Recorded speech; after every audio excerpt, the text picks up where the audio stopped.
to see if you needed the clicker. I think I should be able to. You can control. Okay, perfect.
Good evening.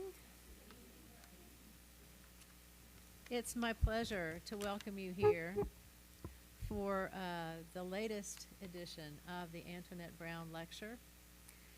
My name is Ellen Armour, and I am among other things, the Associate Dean of Academic Affairs here at the Divinity School. And I am representing not just the Divinity School faculty, but also our Dean, Yolanda Pierce, who is headed out to Korea, actually, so unable to be with us this evening. I'll start with a little background on the Antionette Brown Lecture. It began in 1974 with the help of monies made available to the Vanderbilt Divinity School by Mrs. Sylvia Sanders Kelly, who graduated from the School of Arts and Sciences in '54 of Atlanta, Georgia. The lectureship is intended to bring distinguished women theologians and church leaders to the Divinity School to speak on a variety of issues for women in ministry. It is named for Antionette Brown Blackwell, who in 1853 became the first ordained woman in America. Ms. Brown graduated from Overland College and carried on a Christian ministry for many years prior to official recognition of the women's movement throughout her life, and shared many public platforms with Susan B. Anthony and Julia Ward Howe.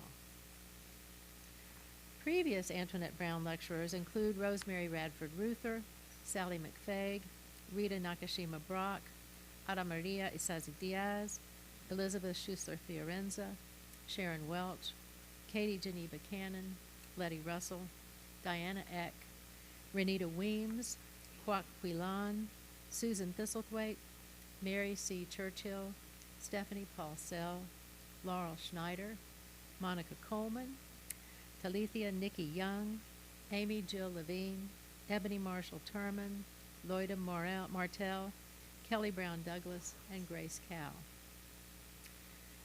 The Divinity School's 51st Annual Antionette Brown Lecture, Labor Has Brought Forth, from Micah 5:3, Natal Christology and the Practice of Democracy, will be delivered by Nichole M. Flores. Dr. Flores is Associate Professor of Religious Studies at the University of Virginia, where she is also the Director of the Catholic Studies Initiative and co-director of the Forum on Religion and Democracy. She researches the relationship between religion, aesthetics, and democracy, with an emphasis on the Catholic and Latina theological and ethical traditions.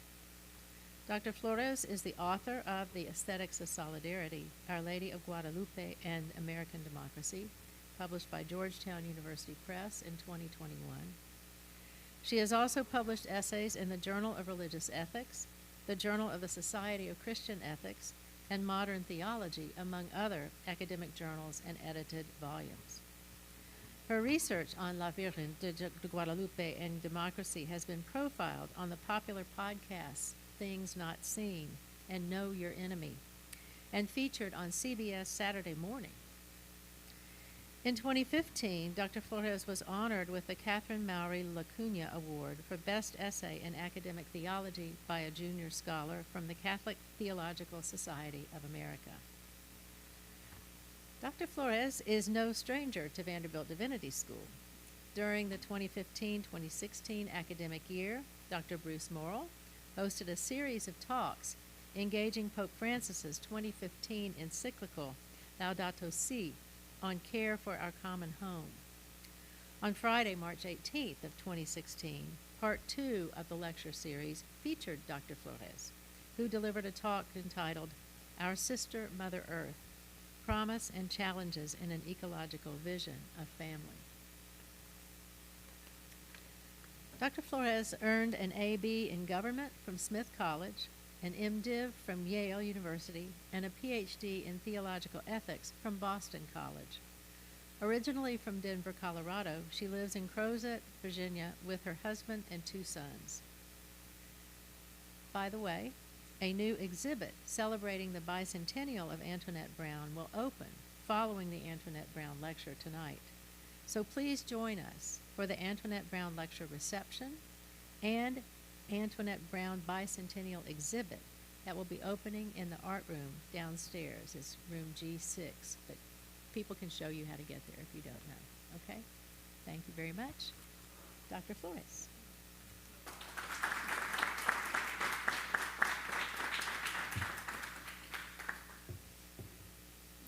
Good evening, and thank you so much, Dr. Armour, for that generous introduction. It is truly lovely to be back here with all of you in Tennessee. I think the last time I was here was, as you mentioned, in 2016, but it is nice to be back again. And before I begin my formal remarks, I would like to make a couple of notes for context as I begin. First, it is worth noting that this lecture is developed from a chapter I'm writing in my current book project called Stars of Night, Advent and Christian Political Imagination. While for the sake of time, I had to excise the more explicit Advental framing of the book that features in the chapter, and also the chapter is much longer than I had to present in 45 minutes. The themes of nativity, hope, memory, and eschatology that will emerge in the lecture tonight reflect my ongoing work on Advent political theology. Second, as I indicated in the lecture abstract, I'd hoped to discuss the challenges of both Black and Latina maternal fetal health and perinatal experience. But again, as I crafted the lecture, I realized that I bit off more than I can chew in terms of time, and that it would be a disservice to the material to try to discuss the related yet distinct challenges facing Black and brown perinatal health. I will thus focus these remarks on Black perinatal health as they bear strongly on the development of natal Christology as political theology, which is the heart of what I'm presenting tonight. And of course, I will invite you, once the book is published, to dive even deeper into these arguments, including the implications of these arguments for Latina perinatal experience. And now, labor has brought forth.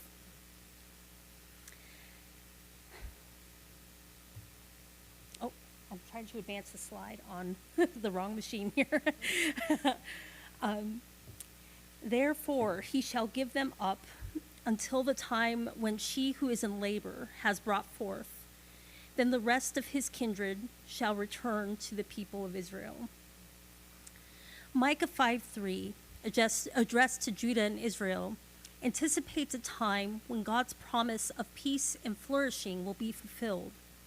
Micah's prophecy, rendered during a time of political, cultural, and economic turmoil, resonates with the challenges facing our own time and society. What does it mean to labor forth in a society where Black lives experience disproportionate vulnerability from even the first moments of their existence? What does it mean to create something anew in our politics in times when U.S. society dismisses attempts in public health to respond to the enduring and exacerbated vulnerability of Black mothers, Black babies, and Black communities? These questions animate the work of this presentation. Black Freedom, Black Madonna, and the Black Child of Hope is a digital image by artist Rafaela Bryce. Bryce's work was selected for mural installation. So on that side is the digital image she designed, and here it is as a mural. It was selected for installation by Burlington City Arts during the city's 2022 Juneteenth celebration. Once selected, Bryce collaborated with Josie Bonnell to transpose the digital image to holographic vinyl panels for the 16 by 12 mural installed on the south exterior wall of Burlington's Fletcher Free Library. The result of Bryce and Bonnell's collaboration is a vibrant public portrayal of the Black Madonna and Child, an image that was met with a positive reception by Vermont's diverse publics, including those who are neither Catholic nor even particularly religious. The origins of Bryce's image are intertwined with her discernment of her artistic gifts, a vocation that she claims began in her mother's womb, alongside her negotiation of the inheritance of her Haitian Catholic faith. While Bryce's relationship with the institutions and formal practices of Christianity has ebbed and flowed over the course of her life, the Virgin Mary, especially the Black Madonna, has remained central to her spiritual and artistic formation. Our Lady of Czestochowa, the Black Madonna and Child of Poland, is also considered a revolutionary spiritual force in Haiti. Indeed, Bryce attributes Haiti's freedom to the Black Madonna. This spirituality, says Bryce, The fusion of African spirituality and Catholicism literally freed my ancestors from the French colonizers. It was this liberating force that Bryce hoped to channel through Black Freedom, Black Madonna, and the Black Child of Hope. Bryce created the image during tumultuous social and political times in the early 2020s. The so-called twin pandemics of COVID-19 and conspicuous state violence against Black and brown people ripped through the United States in early 2020. Bryce's image of a Black mother tenderly cradling her Black child testified to the preciousness of Black life during a time of heightened and enduring vulnerability in Black communities. In this way, Bryce's image embodies what Johann Baptist Metz identifies as a dangerous memory, the Memoria Jesu Christi, which, as he proclaims, quote, holds a particular anticipation of the future as a future for the hopeless, the shattered, and the oppressed. This is a subversive memory that gives the church a public form. The criterion for memory being authentically Christian, Metz argues, would be the liberating but also redemptive dangerousness with which they introduce the remembered freedom of Jesus into contemporary society, he says. In this way, Bryce's image embodies what Metz identifies as the paradigm of dangerous memory, an image that helps Christians to understand their faith lived in society in light of the passion, the death, and the resurrection of Jesus Christ. A dangerous memory that yearns for liberation from the forces of death rampaging Black lives in our society. Bryce's work, however, also brings to the foreground a third threat facing Black lives in our time, the crisis in maternal fetal health. According to the CDC, the rate that I'm not sure if it exists at this point, but the rate of pregnancy-related death is 3 to 4 times as high for Black women as it is for white women. Elevated rates of maternal fetal mortality are evident among Black women of all health, economic, and educational backgrounds, risks which have been underscored by the harrowing and public birth narratives of elite athletes such as Serena Williams and Allison Felix, both the picture of health and privilege at the time of their pregnancies, and reported by journalists Linda Villarosa, Tracy McMillan Cottom, and Leah Wright-Rigueur. In her book, Birthing Black Mothers, Jennifer C. Nash refers to these outlandish rates of Black maternal fetal mortality as the third pandemic, one bridging the crisis of COVID-19 and police violence against Black people in their communities. For Black women and their babies, birth complications manifest often in preterm delivery and low birth weights, outcomes which increase risks for adverse developmental, educational, mental, and physical outcomes across a lifetime. These health outcomes reify and exacerbate social inequalities that undermine the flourishing of Black lives in America. Further, they are used to justify racist notions of inherent inferiority, even the disposability of Black life, notions that are resurgent in U.S. public life in the mid-2020s. In the third pandemic, contends Nash, Black mothers are icons, key symbols, whose bodies come to stand for Black life itself. In this iteration of Black mothers' iconicity, they raise the dead and defend the dead, she says. In becoming a public symbol associated with death, Nash fears that some images reduce the complexity of Black motherhood and, worse, potentially rob Black mothers of their agency. Even so, Nash sees how iconicity also draws important attention to the heightened and enduring vulnerability of Black mothers and their babies, a vulnerability that threatens prospects for the survival and flourishing of Black lives, and, as I will argue later, for a thriving multiracial democracy in the 21st century United States. that is predicated on rectifying public health inequalities that sustain social, political, and economic inequalities. In the context of this third pandemic, Bryce's Black Freedom, Black Madonna, and the Black Child of Hope presents itself as a more complex, multidimensional image for the significance of Black motherhood, an image which associates Black motherhood with birth rather than merely death, with life and flourishing, even while still drawing attention to perinatal injustices faced during pregnancy, childbirth, and early life. Read in the context of Black American life in the 21st century, Bryce illustrates a dangerous memory of the birth, passion, death, and resurrection of Jesus Christ, an icon of the liberating message of Jesus' birth. Bryce's image invites a deeper theological consideration of Jesus' oft-neglected experiences of natality, a term which here refers to the inescapable fact of birth in relation to the human condition.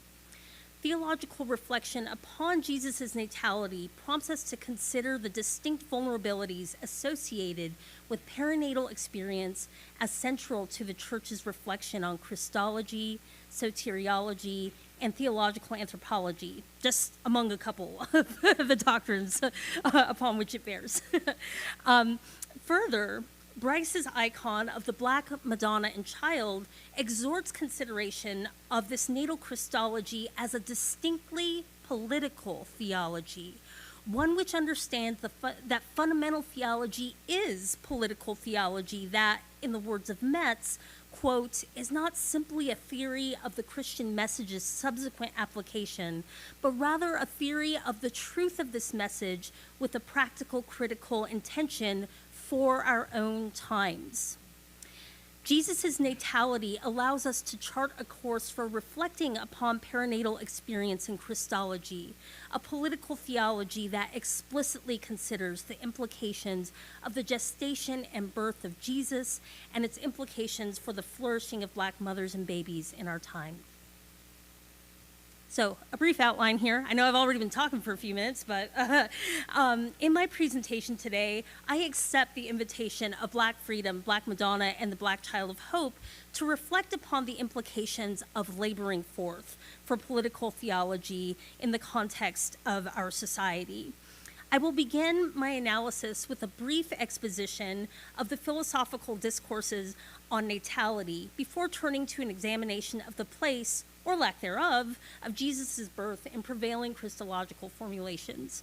I will engage the work of theologian, some of you may know her, she's wonderful, Elizabeth Gandolfo, on the topic of natal Christology, in which she emphasizes Jesus' natality as a basis for understanding the person and saving work of Christ and its implications for understanding our own identity as Imago Dei, the image of God.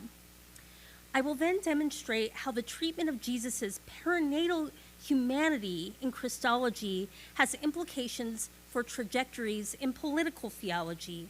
Reflecting upon Bryce's Black Freedom, Black Madonna, and the Black Child of Hope as a dangerous memory, I will argue for an expansion of Metz's paradigm of dangerous memory from passion, death, and resurrection to include birth, the perinatal experience of Mary and Jesus, as constitutive of the paradigm of dangerous and liberating memory.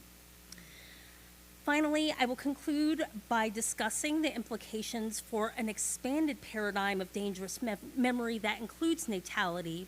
Bryce's mural does more than highlight the crisis of Black perinatal experience. It offers a positive vision of flourishing Black maternal fetal life that, as Nash argues, can often be obscured by crisis narratives.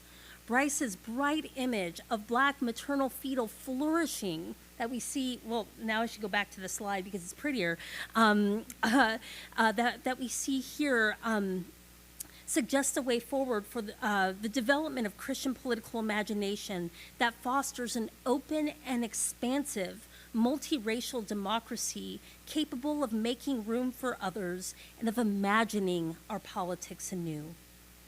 So first, natality and Christology. In her 2023 book, Natality, Toward a Philosophy of Birth, Jennifer Banks ruminates on the marginal place of birth in Western philosophical and theological traditions. She says, death has been humanity's central defining experience, its deepest existential theme, more authoritative somehow than birth, and certainly more final. It was, however, her own radical perspective shift upon giving birth and becoming a mother that allowed Banks to take notice of birth's relegation to the margins of intellectual discourse. Despite the abiding fact of birth for literally every person to ever live ever, Banks, who is senior executive editor at Yale University Press, found that writing about birth was viewed as taboo in the publishing industry where she had built her career. A book on birth, writes Banks, would only be for women, and probably only for new mothers, I've been informed. Such women, a publisher told me, won't want to think too much about the subject. Implicit in that statement is the assumption that no one else would want to think about it either. The realities of pregnancy, childbirth, and infancy are kept largely in the shadows of social, political, and economic life, she argues. After all, who wants to discuss the risk of devastating pregnancy complications or the intricacies of parental leave in polite company? You? Me? I don't know. Nonetheless, Banks remains stalwart in her contention that reflection on birth, keeping birth daily before our eyes, as she says, presents rich possibilities for understanding more deeply the human condition. One point about natality is worth clarifying as we delve deeper into its consideration of its significance, and this is specifically about Banks's treatment. Banks is critical of political movements that situate giving birth as an essential element of true womanhood. Hannah Arendt, after all, never gave birth, even as she wove natality deep into her political philosophy. As I'll point out later, Rafaela Bryce, the artist behind this image, also is not a mother at this time and hasn't given birth. And while Banks begins her inquiry from reflection on her own experience, her transformative experience of pregnancy, childbirth, and motherhood, she is wary of political movements that, to use her words, fetishize birth. To elevate the act of giving birth in a singular way, she says, sunders it from the messier, more complicated demands of actually birthing and actually being born. Said plainly, Banks wants a discussion of natality that is not conflated with a pro-natalist political agenda, one which she is concerned does not give proper due to the, quote, difficult, messy, and conflicted moral ground upon which lived experiences of birth occur. In natality, then, she finds a concept that can foreground birth's significance, but without reducing its complex significance in the human life course. Even as Banks rejects the essentialization of birth in politics, she affirms Hannah Arendt's arguments about the crucial role that natality can play in the life of democracy. Given its association with action and creativity, Arendt situates natality at the heart of politics. And for some of you, this is old news, right? But just bear with me here. I'm getting to the good stuff. The capacity to begin something anew. Arendt writes in The Human Condition, labor and work, as well as action, are also rooted in natality insofar as they have the task to provide and preserve the world to foresee and reckon with the constant influx of newcomers who are born into the world as strangers. However, of the three, action has the closest connection with the human condition of natality. The new beginning inherent in birth can make itself felt in the world only because the newcomer possesses the capacity for beginning something anew, that is, of acting. Moreover, since action is a political activity par excellence, natality and not mortality may be the central category of political as distinguished from metaphysical thought. Banks echoes Arendt's claims about natality in politics, emphasizing the expansive possibilities for birth as a central metaphor for democracy. Birth, like democratic politics, Banks writes, challenges us with otherness, with the putting aside of oneself to make room for another person, and with the challenges of difference and plurality. It gives democracy a shape. While Banks' central concern is with death's overshadowing of birth in Western philosophy, she also points out the priority of death in Christian theology. She explains, in the Christianity that matured alongside the Greek and Roman influences, such as Seneca and Plato, the crucifix would overshadow the manger as the central symbol of liturgical worship, with Christ's death and resurrection accruing more theological significance in most communities than Mary's miraculous birthing. And as someone who's writing about Advent, I love me some Lent, but Lent, there's a Lenten priority over Advent and an Easter priority over Christmas. So I think that we see some dynamics here of how that priority of reflection, yes, on Jesus' death and resurrection, does take priority over Advent's pregnancy, birth, incarnation. At least in Western reflections on the matter. If there's any Eastern Christians in the room, I see you. Banks's response to this problem is to turn to Arendt's concept of natality to help frame the place of birth in Western reflection on the meaning of life. In theological perspective, then, Banks's concern about natality invites deeper consideration of the significance of birth for how we conceive of the person and saving work of Jesus Christ and of human identity as well. Banks's observation about birth's place in Christianity's theological shadows resonates with recent scholarship on the place of natality, or lack thereof, in Christian reflection. As Elizabeth Gandolfo argues, contemporary Christology pays little attention to the theological significance of Jesus taking on vulnerable human flesh as the newborn Christ child. She stresses that the liberating good news of Jesus Christ does not begin with his public ministry. It is first manifest, rather, in the vulnerable natal body of Jesus, gestated and birthed as the newborn of a socially and politically vulnerable family living in tumultuous times. Gandolfo responds to this lacuna by situating natality at the heart of her Christology. The nativity, she says, located within the context of human natality in general, can serve as a reminder that vulnerability, dependence, and exposure to tragic suffering are inevitable aspects of the human condition that both cry out for healing and hold the promise of redemption.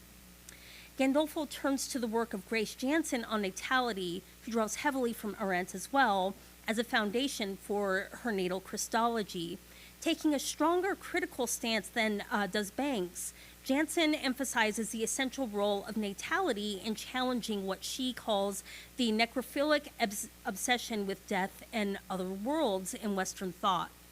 Jansen hopes, therefore, that natality can, quote, function as a transformative suggestion, a therapeutic symbol to destabilize masculinist necrophilic imaginary.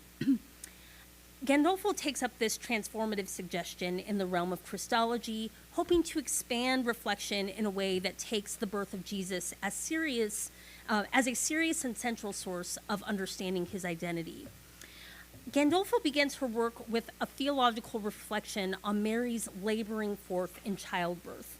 And again, I'll read some of this out loud. You can read some of it, but I want to make sure that I stay on task so I can hear questions at the end. But I just want to illustrate how vivid this realist account that Gandolfo offers really is. So I'll start from the bloodiness. The bloodiness of her labor could end in tragic, meaning Mary, could end in tragic loss of life. For love incarnate will not pass into the world through Mary's womb like a ray of light. Rather, the hardest steel muscles of Mary's uterus press the baby's head down on her cervix until it slowly, painfully dilates and effaces and makes way for the child to gradually inch his way through the birth canal with each grueling push, his bruised and misshapen head finally emerging through the stretching, tearing into the hands of Mary's birthing attendant, if she even has one. After the mucus is wiped from the baby's mouth and nose, he gasps for his first breath. His umbilical cord is cut and tied, and he is wrapped in swaddling clothes. Gandolfo's narration of Jesus' birth is especially powerful in that it is informed by the lived experience of childbirth. Laboring forth is tearing and stretching, crying and bleeding, vomiting and shitting. You can tell I totally loved giving birth, right? But seriously, it can be terrifying. Pulses drop, blood clots form, cords wrap around tender necks. Having the best doctors and the best medicine can help, but even the best doctors and the best medicine can fail. Romanticization of pregnancy and birthing experience in cultural, political, and theological imagination does not change their often harsh and unpredictable terrain. Even so, Gandolfo's narration foregrounds the power and beauty that can be associated with childbirth. Mary labors forth the Christ child through the force of the strong muscles of her uterus, power that is both of her and beyond her. And those first moments after Jesus' birth, he is a helpless infant, rooting for his mother's breast to satisfy his hunger, weary from the hard work of being born. And I love that labor and delivery nurses, at least the ones I worked with, sometimes call the first day of a newborn's life a birthday nap, because the newborn is tired from labor, exhausted from labor. So if you've ever had a baby and they slept for the first day and you're like, oh my gosh, this is going to be the calmest, chillest baby ever. No, they're just tired because the baby labored forth too. We really thought our second born would be that kid, but no, he's not. Though Christian scripture and liturgy prepares for Jesus' arrival during Advent and celebrates his birth during Christmastide, Gandolfo's realist imagining of his birth sheds new light on the theological implications of his birth. Taking Jesus' natality seriously means that vulnerability is an essential aspect of his person and saving work. In the incarnation, the invulnerable becomes vulnerable, meeting humans in our most profound state of vulnerability during our own infancy. As she explains, Jesus responds to the problem of human vulnerability with living proof of the possibility of bringing together the divine with the human, the infinite with the finite, the impassible with the passible, the immutable with the mutable, the invulnerable with the vulnerable. Gandolfo braids the insights about the meaning of vulnerability and invulnerability into an articulation of theological anthropology that is attuned to natality.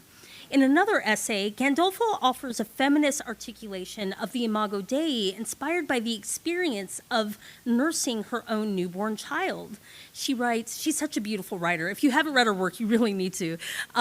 Whenever I steal a few moments of calm to nurse my youngest newborn child in solitude, I find myself both marveling at his utter beauty and meditating on the painful nature of his vulnerability. And if you've ever nursed an infant, especially a newborn, oh my gosh, they're so tender, but wow, they're so beautiful.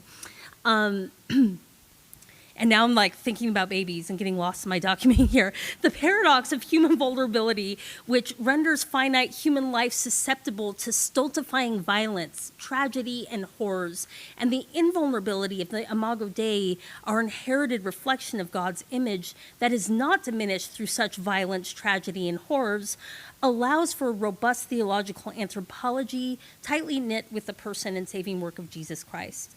The rich expression of humanity's reflection of the divine, she argues, equips us to see then the blood-soaked crosses of history to protest violated vulnerability, seek global justice, and inhabit the shared vulnerability of all humanity with the powers of solidarity, courage, peace, and compassion. In other words, acknowledging the paradox of vulnerability and invulnerability manifest in our human condition of natality is crucial to recognizing the suffering and injustice of our world. In this way, Gandolfo's theology is a political theology in Metz's sense of the term, drawing upon the dangerous memories of perinatal vulnerability to speak a good word about Jesus to a world yearning for liberation. Gandolfo, as you can see, contributes a serious and sustained articulation of a natal Christology, one that foregrounds Jesus' birth as a foundation for theological anthropology. In this way, her work also gestures to the political theological implications of this Christology. Gandolfo's work rightly emphasizes the vulnerability of all mothers and newborns through the perils of childbirth. Even so, her work does not yet address the specific challenges posed by the dangerous memory of Black mothers and their babies in the realm of perinatal experience. In the next section, I will engage Metz's concept of dangerous memory towards surfacing these implications. Banks, natal Christology and political theology. Banks and Gandolfo's queries about natality, interpreted within Metz's political theological framework, suggest that natal Christology is crucial for the expression of Christian political theology in the 21st century. Reflection upon Jesus' natality ignites dangerous memories of Mary's gestation and childbirth, and Jesus' profound vulnerability in the first moments and even years of his life, illuminating enduring challenges of maternal fetal vulnerability in our own time. Political theology, as those of us who know Metz, some of us better than others, can attest, is not a niche theological interest, but central to the fundamental task of theology itself. He says, it is not uncommon to encounter the notion that political theology is simply a matter of application, a practical specification that affects neither the substance of theological truth nor the essence of the church. I take this notion to be a serious, indeed catastrophic misunderstanding. Metz's understanding of political theology resonates with Gaudium et Spes. I might skip over this part because there's not enough Catholics in the room to appreciate it, but the pastoral constitution of the Catholic Church, promulgated in 1965, calls for the church's engagement with the modern world. But whereas Gaudium et Spes calls for the church to attend to the experiences of those who are poor and afflicted in its engagement with modernity, Metz takes this a step farther, saying political theology demands Christian responses to the systems that cause and perpetuate this great suffering. In Metz's framing, critical attention to the specific institutional structures of society is not an addition to theology, but centrally implicated in the task. Metz's concern for the implications of fundamental theology as political theology in the modern world animates his conception of dangerous memory. Memory is the fundamental mode through which Christian faith is expressed. This memory positions the church to bear witness to the dangerous and liberating memories of faith, ones that challenge unjust and exploitative systems of our time. Further, Metz identifies the passion, death, and resurrection of Jesus as the paradigm of dangerous memory, the prism through which the church interprets its memory. Matt Ashley explains the animating role of this paradigm in Metz's political theology, calling it Metz's, quote, master narrative. I would have chosen a different term, but I love Matt, so I'll let him slide. The master narrative for the Christian faith. This narrative, as Ashley explains, opens us to the manifold, tragic recapitulations of that story and allows us to remember those who have suffered and been vanquished in history. The memory of those who suffer for Metz becomes a source for the practice of a hopeful solidarity, one predicated on dangerous memory of suffering, even as it envisions a dangerous memory of the future defined by fulfillment of God's salvific promise. Dangerous memory allows for us to recognize the patterns of Jesus' suffering in the world in which we live, even as we act in hopeful solidarity to liberate the oppressed within our time. In drawing our attention to the memory of the passion, death, and resurrection of Jesus Christ, Metz's paradigm of dangerous memory brings the suffering of Black communities during this triple pandemic to the foreground of political theology. The dangerous memory of Black essential workers used as a firewall against a novel and deadly virus in the earliest days of the pandemic. The dangerous memory of George Floyd crying out for his mama as Derek Chauvin choked the life from his body. The dangerous memory of Asia Washington administered an epidural she didn't want that resulted in her death as she gave birth to her daughter, Chloe. Indeed, dangerous memory helps us to acknowledge the suffering and death we rather not confront, even as we yearn for the promise of resurrection. But returning to the concept of natality articulated by Arendt, Banks, Gandolfo, Jansen, we can recognize the prioritization of Jesus' death over his birth in Metz's configuration of dangerous memory. What of the dangerous memory of Mary's pregnancy? The dangerous memory of the Mother of God laboring forth in a stall? The dangerous memory of newborn Jesus' thirst for milk and need for round-the-clock care? As Gandolfo helps us to see, the nativity is also a decidedly dangerous memory.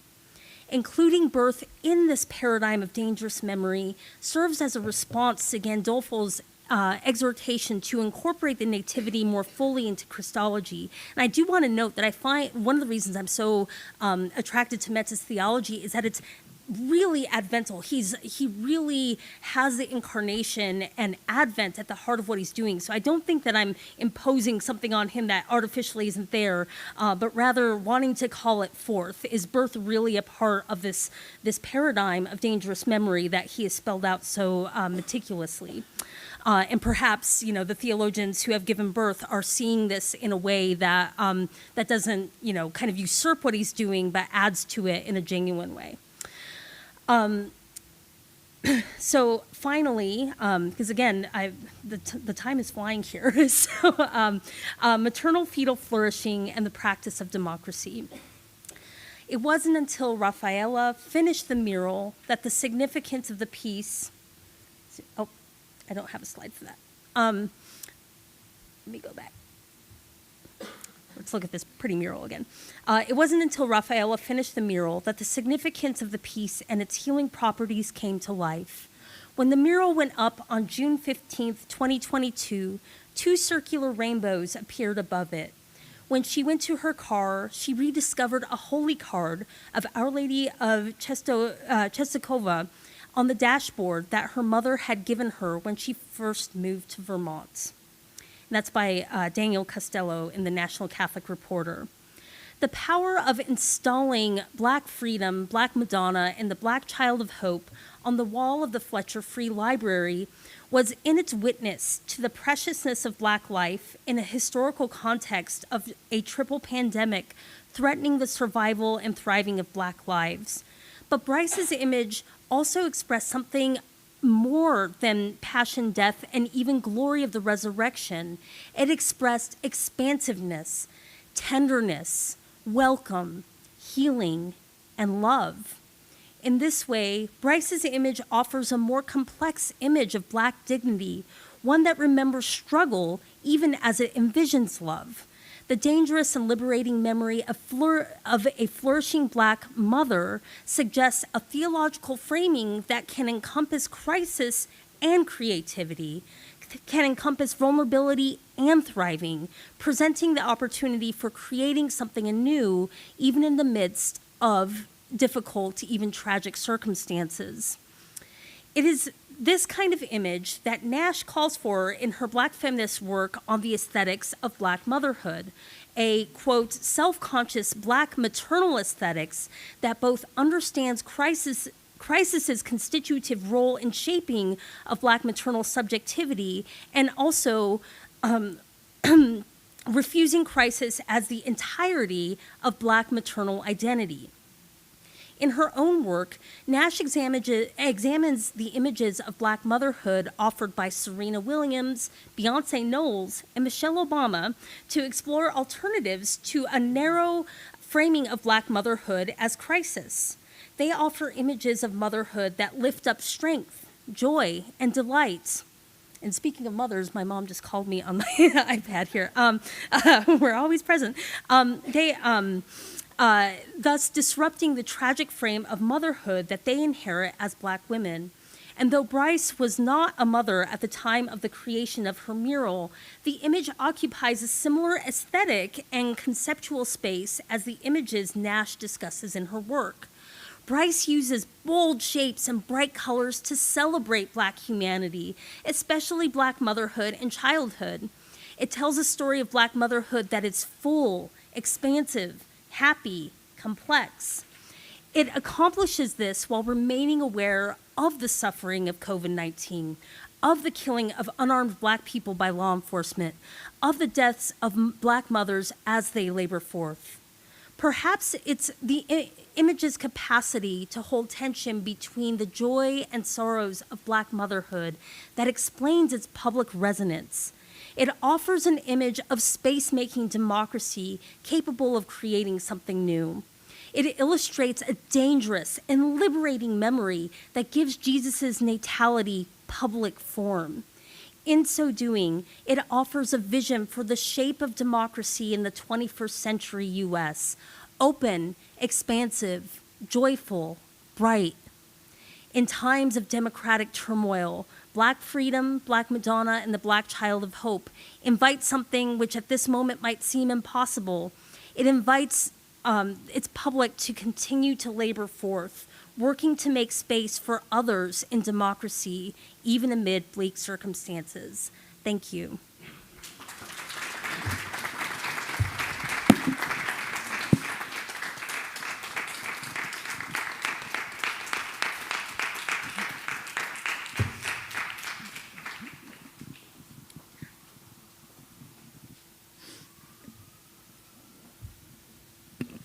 Is this on? It's on. Now it's on. Is it on? Okay. You can hear me. Well, first, let me say thank you, Dr. Flores, you're for that welcome. fabulous talk. Oh, It was thank you. really, really very enlightening and also, I think, empowering, particularly at the end. So I appreciate that very much. Thank you. We have time for questions or comments from the audience. Would invite you to. Dr. Rieger. Thank you so much for this presentation, Nichole. This was powerful and very well done. My question is sort of going back into your imaginary, wondering if this could be built a little bit more. So if you're talking about labor, of course, we're talking about gestational labor, right? But gestational labor ultimately is labor, right? Yes. So it's not just a specific biological moment, but it is actually work Yes. that is being done. Elizabeth Frees, feminist theologian, actually argued that the prohibition of abortion would be forcing women to perform forced labor. So if you think about gestational labor, Yes, you're I have seen forced this, to yeah. actually do this work. So it's a form of perhaps slavery or something like that. If you think about this as labor, you quickly at the end talked about essential workers. There's the labor thing again, Yes. right? Talked about the Black community there specifically. And then comes democracy. So here's my question. What if we tied the labor piece together and said democracy actually is built on labor rather than, I mean, Arendt's notion of action is okay, Yeah. but why play action and labor off against each other, right? She Ooh, says, yeah. well, there's work, there is labor, there is action, and action is the political act. Well, Yes. what if labor What if was labor the is the political political act, act? right? So you have economic democracy as a foundation for political democracy. I mean, just thinking about what all of this could do. First, then you talk about divine labor, right?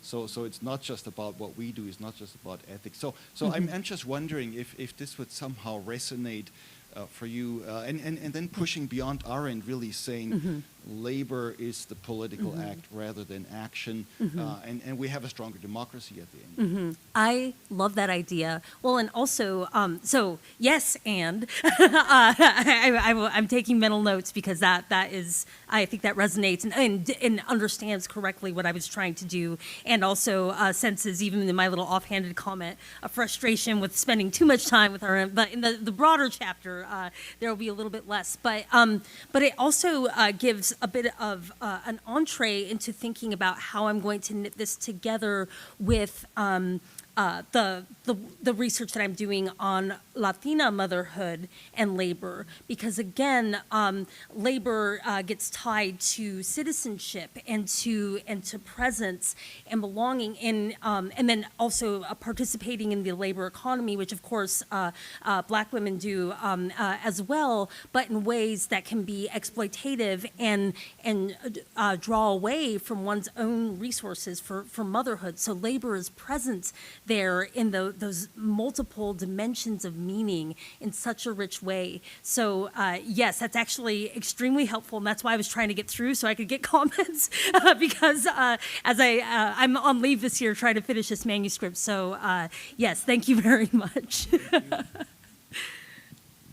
Other questions? Dr. Morrow.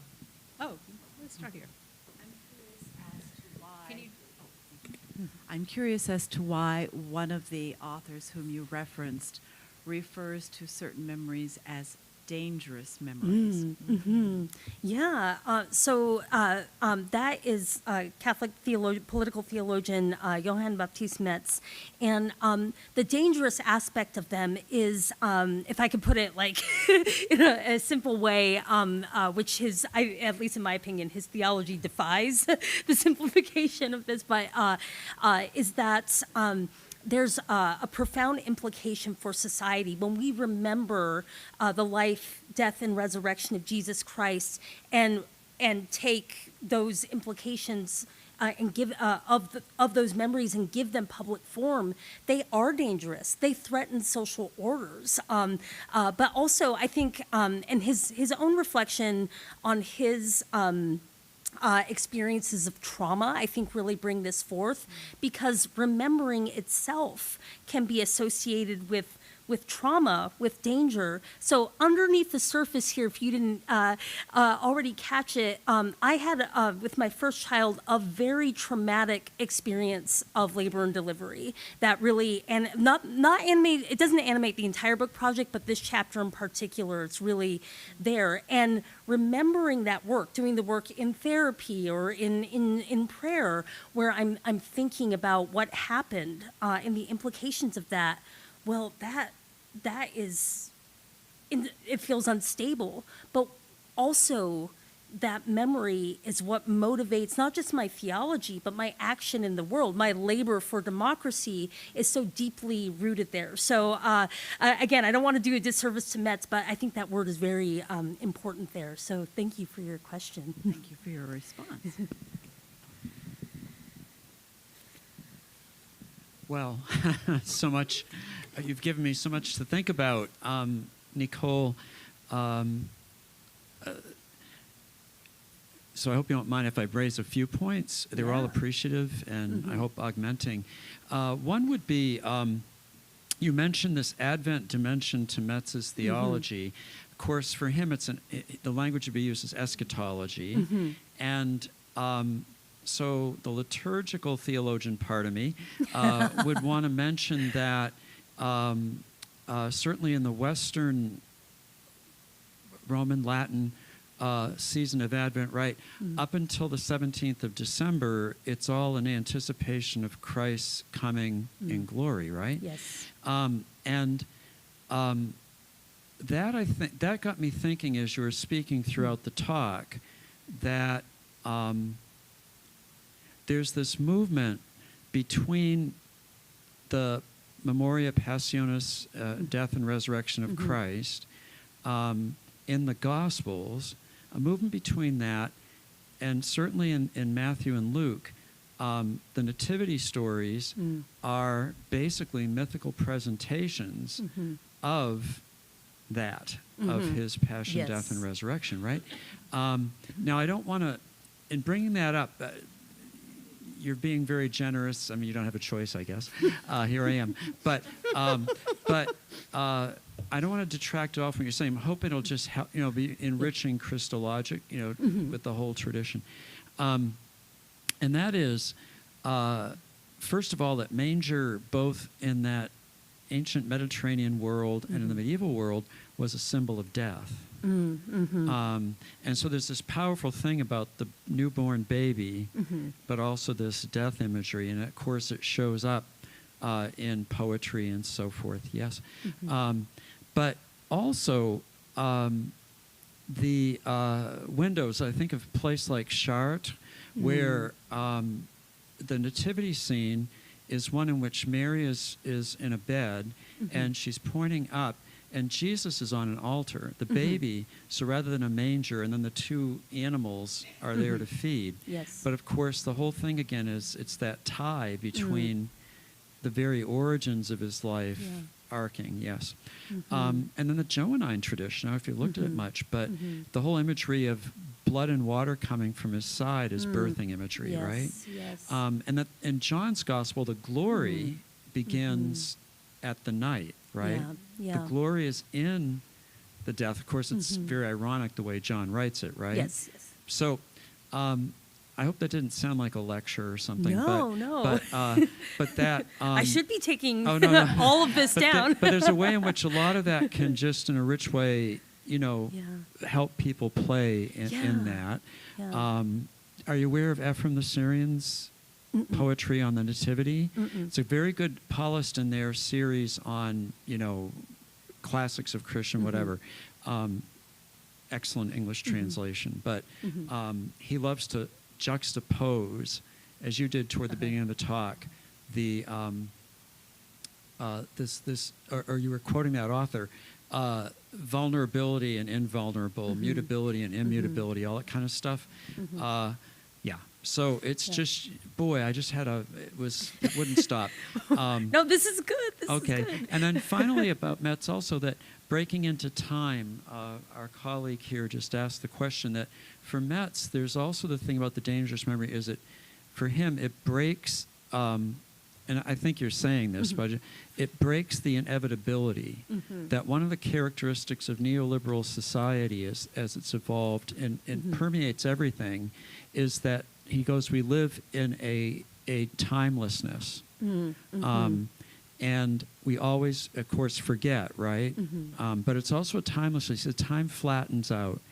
And any dangerous memory breaks that with urgency. And so there's that urgent dimension in your birthing story. Yeah. So those are just, that probably was as long as your lecture, so forgive me. No, this is really wonderful, thank you. and I love that you've highlighted just the way that that death and birth, even within the Gospels, is just it's hard to even disambiguate them, and actually the desire to say birth, death is very modern, right? That there's an awareness, and I think that this comes through, in Bryce's image in such a beautiful way, because obviously, her image draws attention to death, but also gives that image and maybe blood and water from the side, right? So thank you so much, and I Thank really you appreciate it. for the talk. Annalisa, or Lisa? Oh, I'm gonna go here and then back there. Okay. Thank you so much for your presentation and your work. I am very, very much appreciative of not just what you said, but what I've read from your work. My mom, when I was writing my work, gave me La Virgen de la Esperanza, the Virgin of Hope, and she's a pregnant virgin. Yes. Because that's the hope. It's the not yet. But in thinking about, so I'm thinking as the practical theologian. Yes. You also write a lot about aesthetics and activism and social justice. So I'm thinking about, I'm sure that this will be in your book, but I'm kind of wondering, what is the catalyst? What is it in practice that you're hoping that all of this beautiful labor begets? Yes. And I think that that was also like the victim of time in terms of trying to get something down on paper. But all joking aside, that's actually really difficult. So I want these practices. I want democracy to have this shape that I'm talking. I want this gestation. I want this work of labor. And part of what we're seeing right now in our society, and we were chatting about this a little bit earlier, is people beginning to show up in hope and to arrive and to do work that maybe they hadn't anticipated even needing to do before because of these neoliberal political and economic arrangements that wouldn't. Why would I go and canvas? Doesn't somebody else do that? Doesn't some college student go out and canvas?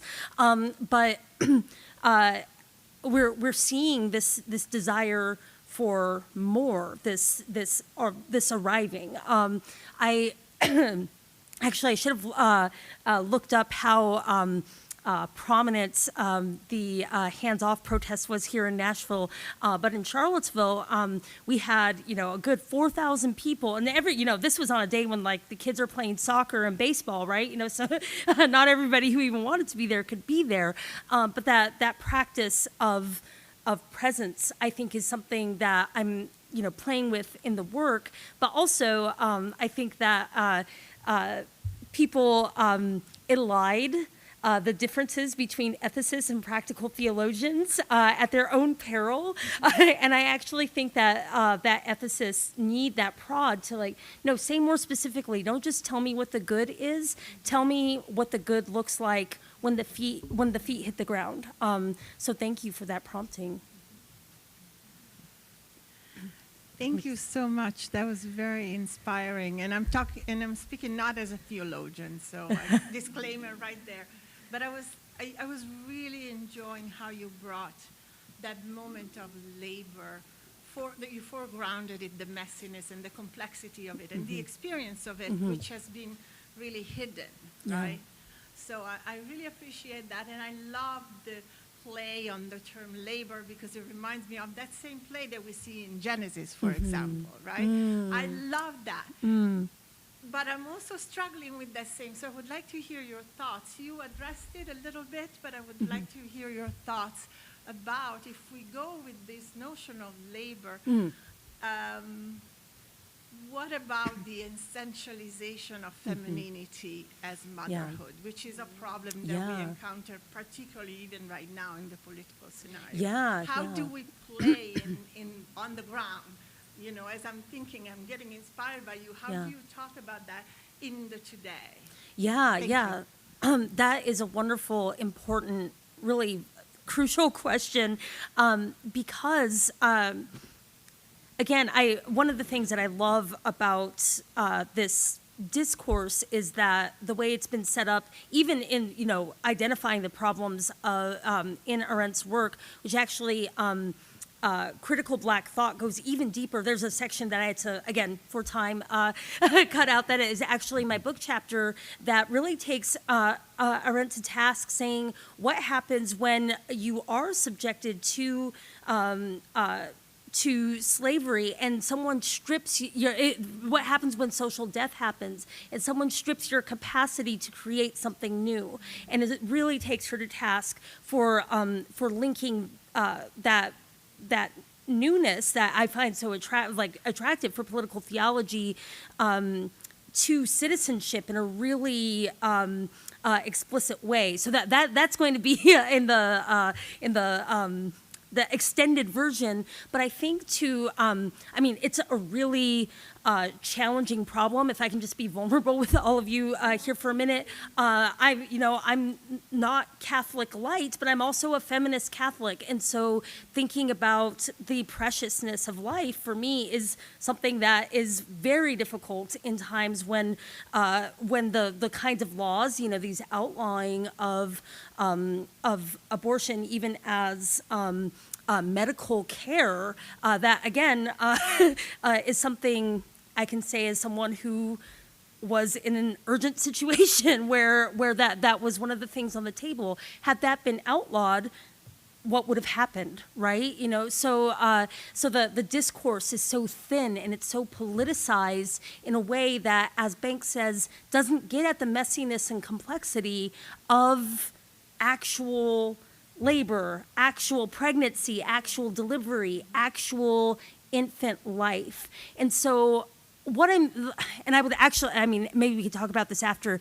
I'm trying to, and this is how much I trust Vanderbilt, because I've been kind of on pins and needles about how should I approach this within the work, but because I don't want to avoid writing the work because people have different views about abortion. At the same time, you just cannot get around thinking about life in that way. But I do, one of the reasons I want to highlight what Banks does there is because I think she does a good job of saying actually the politicization of birth, and she uses that language of clearly it's wine time. Fetishization of birth undermines that potential that exists for the creation of something new within a society where people are different from each other. So hopefully that gives a little, food for thought. That was fantastic. Thank you so much. Thank you. Appreciate it. Well, perhaps one last question.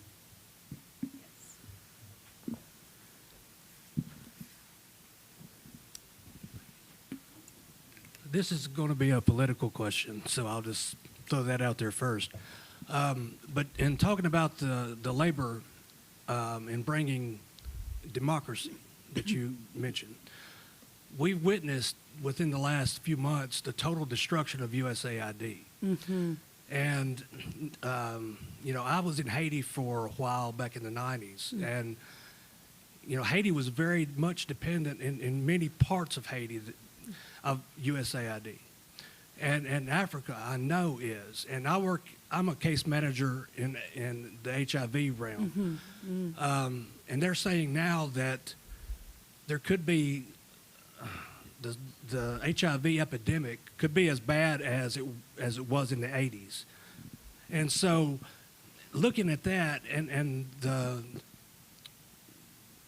thought of black freedom and black democracy and the black child, because I work at Streetworks, which we deal with everybody. Mm-hmm. What are your thoughts in how this is undermining democracy and we're liable to lose a whole generation, because of this? Yeah, thank you for your question. My thoughts, it's devastating. Well, and I think it actually connects back to Annalise's question very clearly, because thinking about, how did we arrive here?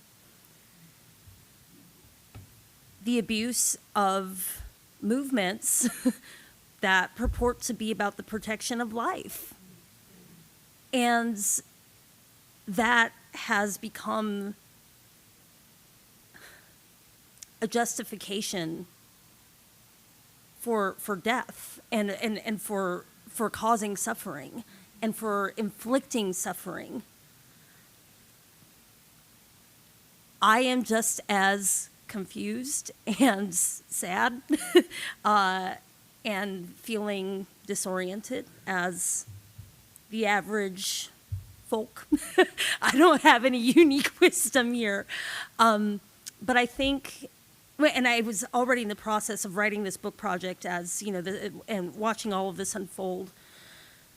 And I had to ask myself, is this project, at least in this form that I've taken it, which really is, the broader project about Advent, is this something that is still worth writing in this form? And I think some of this, again, maybe it's the disruptive, the dangerous of saying, the dangerous memory of saying, what of a democracy that expands, that welcomes, that is bright, that is vibrant, that is joyful? Because that feels impossible right now. It feels like, it doesn't feel like the suffering is real and the fear is real. but if Christian theology has anything for us, anything real for us to take away into the streets, to get back to the question of practice, is that hope, that vision. So, yeah, I'll leave it there for now, but it's a weighty question, and I know that we're all rooting for answers right now. Thank you. Well, please join me in thanking Dr. Flores for a fabulous talk.